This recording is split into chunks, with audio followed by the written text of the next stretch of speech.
begin with a battle for gold in one of the most memorable games that Team Canada has ever played, but not for the right reasons.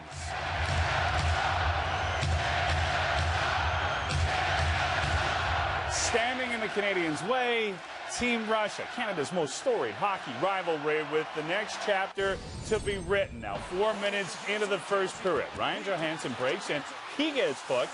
Next thing you know, Canada goes on an early power play. Now Shen with time, walks in, Shen plays it across, Ellis shoots! Yeah, the Prime Minister fist pumping at home. Ryan Ellis hammers it home.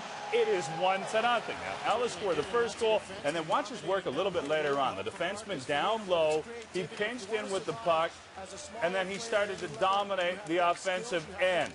A little later on, Zach Kassian and Johansson give almost a goal. Kassian's backhander stop. Pretty play. Nice save by Dmitry Shikin. Moments later, Cody Eakin dances in, appears to get hooked. There's no call.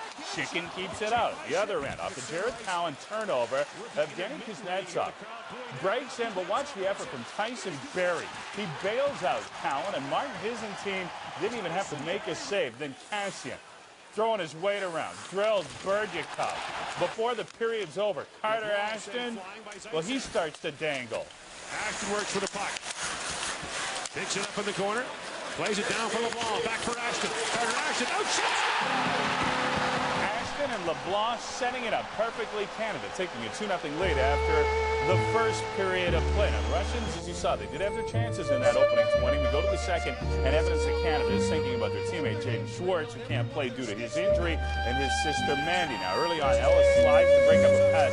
He goes awkwardly into the end boards. He was slow to the bench, but he would stay in the game. Now, just minutes after that, to be completed.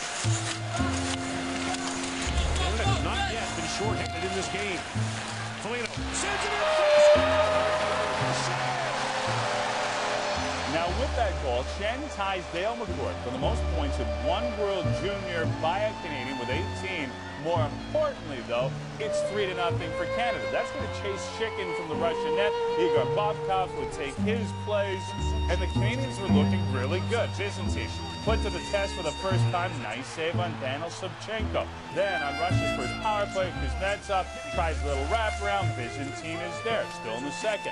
The Russian captain, Vladimir Tarasenko, goes down. Marcus Foligno appears to catch him in the head on the way by. Tarasenko had to be helped off the ice. Canada looking good. They're just 20 minutes away from a gold medal. Early in the third, though, sitting back, and it starts to fall apart. The Russians take advantage. Artemis Panarin pounces on the puck. He'll beat Byzantine. That's going to make it 3-1. Then 13 seconds later, Maxim Kitson gets it through Byzantine. Terrible goal. All of a sudden, Canada's lead is down to 1, and it gets worse.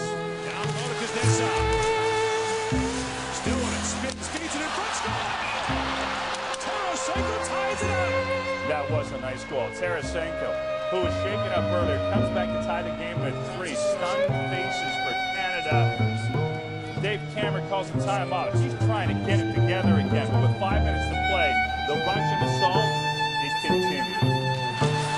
Behind the hack of the hand. Here they come again. Tarasenko feeds it in front. Let's go! Darren gives the Russian the lead with 4:38 to go.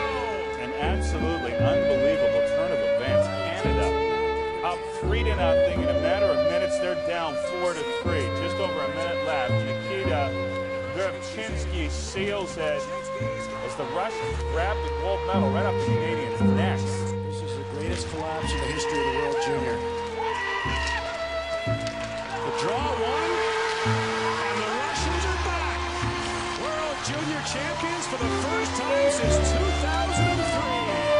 Well, Team Canada stunned, losing that 3-goal lead in the third, one of the most spectacular collapses in World Junior history. Russia comes back to win at 5-3 as your final. The Russians receiving their gold medals, winning the World Juniors, believe it or not, for the first time in 8 years for them. The Canadians win silver for the second consecutive year in heartbreaking fashion, and you can see it on these young men's faces. They were wearing this one. As for the Russians, the celebration is on. Thrilling third period in really what was an unforgettable World Junior gold medal game. So Canada does lose to Russia for the first time in